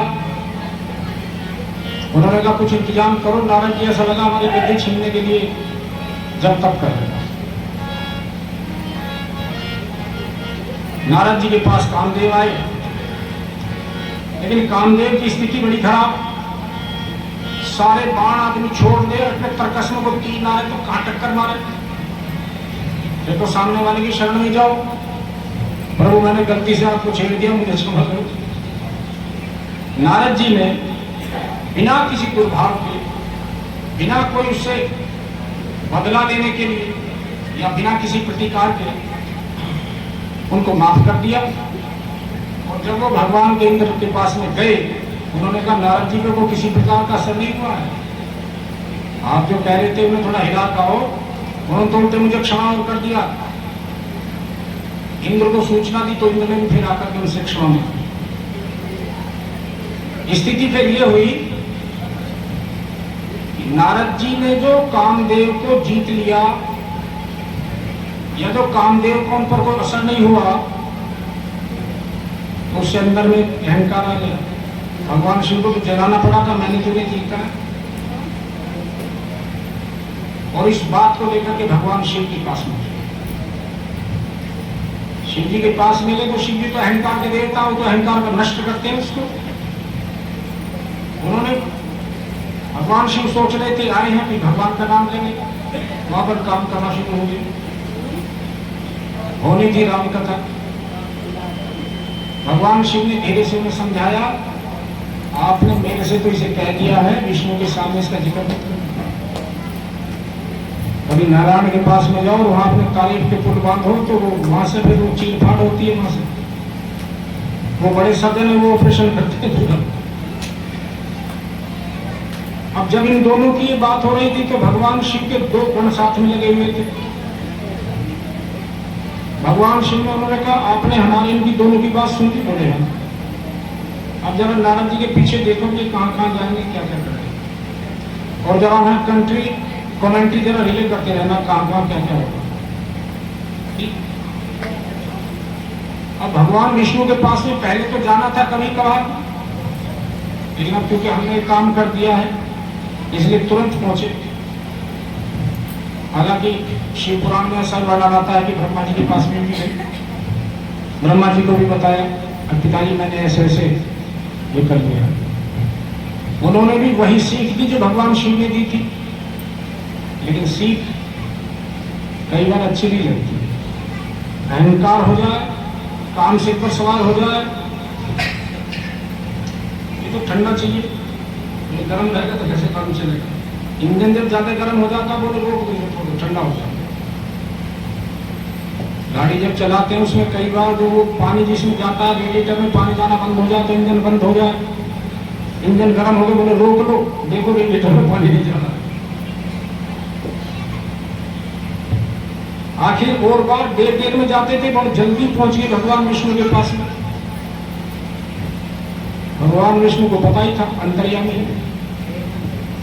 बाहर गेट पे ही नारद जी को रिसीव करने के लिए पहुंच गए। लक्ष्मी सारी बात देख रही है, घर की महिला कुछ कहे ना के, लेकिन एक एक बालक का पति का सबका पता होता है, कौन कौन आदमी की क्या क्या इसकी वृत्ति है, फ्रीक्वेंसी कहां कहां घूम रही है। डर की वजह से, शर्म की वजह से, या प्रतीक्षा करने के बाद ही थोड़ा ये अपने आप सुधर जाए तो फिर वो आगे बात बताए, या फिर इसलिए नहीं कहेगी कि कई बार बच्चे ज्यादा उद्धत हो जाते हैं। अभी एक बच्चे ने पैसे लेने के चक्कर में, जमीन लेने के चक्कर में, पैसे लेने के चक्कर में बाप का कत्ल कर दिया। ऐसी बुद्धि भ्रष्ट हो रही है बाल को। अरे ये कहाँ ले जाएंगे, तो देखे तुम ही तो जाएंगे। बच्चों की बुद्धि ऐसी हो रही है, एग्रेशन बहुत आ गया। इतनी उग्रता आ गई है कि या तो आप उनको उनके कहने से काम कर दो। बजट है 10 लाख का, 35 लाख की थार को कहोगे तो कहां से ला के देगा, खर्च करेगा फिर वो तो। वो सोच रहा जब मैं मरूं तो मैं कर्ज में बाल को डुबा के ना मरूं। अभी मोदी नगर का ये बालक था, गंगा स्नान के लिए वो जाना चाह रहा था। पिताजी ने कहते कि गाड़ी छोटे वाली ले जाओ, क्योंकि रास्ता भी ऐसी खराब है, मोड़ने तोड़ने में छोटी गाड़ी जरा ठीक रहे। बच्चे की समझ में नहीं आई। उसने की थार दोगे तो जाऊंगा, नहीं तो नहीं जाऊंगा। अकेला हुआ। उन्होंने कहा ये गड़बड़ करेगा कहीं ना कहीं। कई बार बच्चे ऐसे भी हो रहे जो थार चलाने वाले वो डिवाइडर भी चढ़ा रहे, डिवाइडर ही तोड़ देंगे। माँ बाप ने सिर पटक लिया, लेकिन खोपड़ी में दूसरी बात गई। ना गंगा जी गया, ना थार लेकर गया, बस वो कर दिया काम। बच्चों वो तो मर गया, और जो जिंदे हैं वो अपनी लाश को ढूंढ पूछ। कारण उसका सिर्फ एक ही हो रहा है कि बच्चे संस्कारहीन होते जा रहे हैं। प्रयास करें,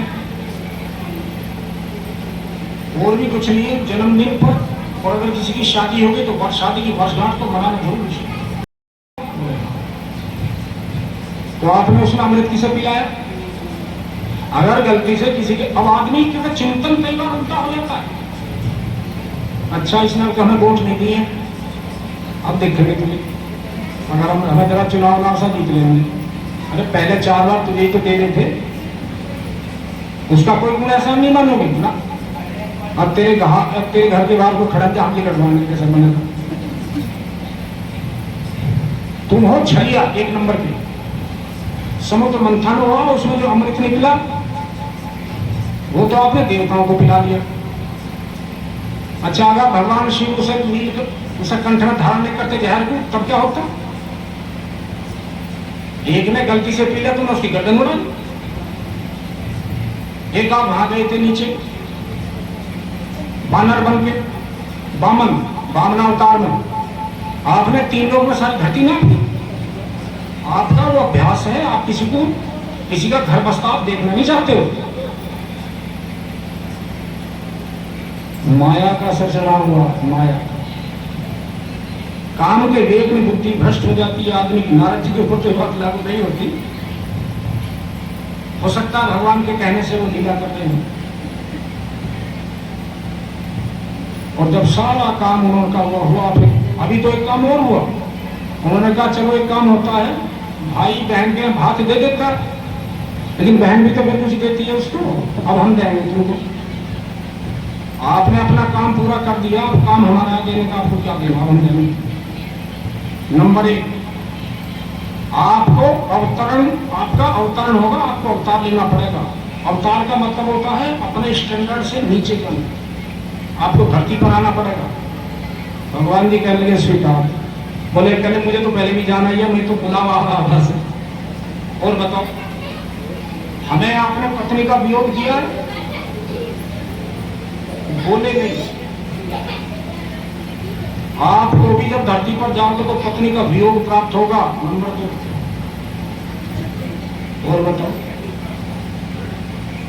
हमारे जो आपने दुर्गति करी है, हमारे जैसे वानर भालू आपकी हेल्प करेंगे जब आप नीचे धरती पर जाओगे। जैसे लड़के के जब फेरे होते हैं तो उसमें कुछ वचन होते हैं। अच्छा झूठी गांठ कर धारा नहीं हो, उस पर हिलानी पड़ेगी। इस पर उद्यान मध्य पाने तो रोशनी भंग करते चतुष्टम। वर कहता है लड़की से निर्जन स्थान में नहीं जाएगी। और पहले तो लड़की की गठिया बांध करके फेर में बैठा देते थे, हाँ हूं करे मैं। सामग्री भी लगावे तो उसके हाथ का लगा करके उसमें लगा दे। उसको चिड़िया बना रखा है कि मुर्गी बना रखा है। निर्जन स्थान में नहीं जाओगे। बोले हम भी। जो आदमी मध्य के नशे में होगा, चाहे जवानी का नशा हो चाहे दूसरी किस्म का नशा हो, उसके पास से नहीं जाओगी। पता लग जाएगा तो थोड़ा बाईपास। अपने घर जब आओगी तो हमारे माता पिता की सम्मति लेकर के, धर्म के आधार पर। ऐसा नहीं है उसके माँ बाप बड़े पड़े ना, आपने यहाँ पर जो है उसके लिए बैंड लगा दिया। धर्म लिखा हुआ उसमें। धर्म का ध्यान करते हुए आप हमारे माँ बापों के हमारी सम्मति से ही अपने घर आओगी। पितुर्वश निवेश में गुरु का स्थान भगवान से बड़ा माना गया। कारण कवन शाप मुनि दीना, कहा अपराध रमा करती के भगवान ने जो गलती करी होगी इसलिए गुरु जी को श्राप देना पड़ा कि आप धरती पर जाओगे, आपकी शादी हो जाएगी, आपको फिर उसका वियोग होगा। तो उसके उत्तर में भी ये कथा है। अब आरती का क्रम आ रहा है। आइए भगवान आशुतोष से, उनके सारे परिवार से, माँ गौरी से सबसे प्रार्थना करें आप सबका शुभ हो, आप सबका मंगल हो। गांव में नित्य नए नए श्रेष्ठ कार्य, मंगल कार्य होते रहे। भगवान सबकी मनोकामना पूर्ण करें। इस दौरान में अगर कोई देवमन से, व्यासपीठ से कोई गलती हो जाती है तो गलती हमारी हो सकती है। शास्त्र गलत नहीं हो सकते, महापुरुष गलत नहीं हो सकते, देवता गलत नहीं होते। ओम आवाहनम निरानामि निर्जानामि पूजनम विसर्जनम न जानामि क्षमस्व परमेश्वर। मंत्रहीनम क्रियाहीनम भक्तिहीनम सुरेश्वर। यद भूमितम नया देवे परिपूर्णम तपस्तु मे। आप सबका शुभ हो, कल्याण हो। ओम स्वस्ति न इंद्रो वृद्धश्रवाः, स्वस्ति नः पूषा विश्ववेदाः, स्वस्ति नस्तारक्षो अरिष्टनेमि, स्वस्ति नो बृहस्पतिर्दधातु। शिव जी की आरती कीजिए, शिव चरणों में ध्यान अपना दीजिए। ये महाग्रंथ है शिव पुराण, सन्मार्ग दिखाने वाला, सब बिगड़ बनाने वाला। आनंद रस को पीजिए, शिव चरणों में ध्यान अपना दीजिए। शिव पुराण शिव जी की आरती कीजिए, शिव चरणों में ध्यान अपना दीजिए। झांकी अनूप कल्याण रूप सबके मन को ये भाए, मन मंदिर में बस जाए, मन मंदिर में बस जाए, मन मंदिर में बस जाए। अपना शिव पुराण शिव जी की आरती कीजिए, चरणों में ध्यान अपना दीजिए। चौबीस हजार किशोरों को पसारे, पावन ग्रंथ कहाए, शिव की महिमा बतलाए, शिव की महिमा बतलाए, शिव की महिमा बतलाए। भोले सबका रखवा ब्रह्मा विष्णु सदाशिव, भोले भोले नाथ ब्रह्माशि, हर जानकी नारा, ओम हर हर हर महादेव। कर्पूर गौरम करुणावतारम, संसार सारम भुजगेन्द्रहारम, सदा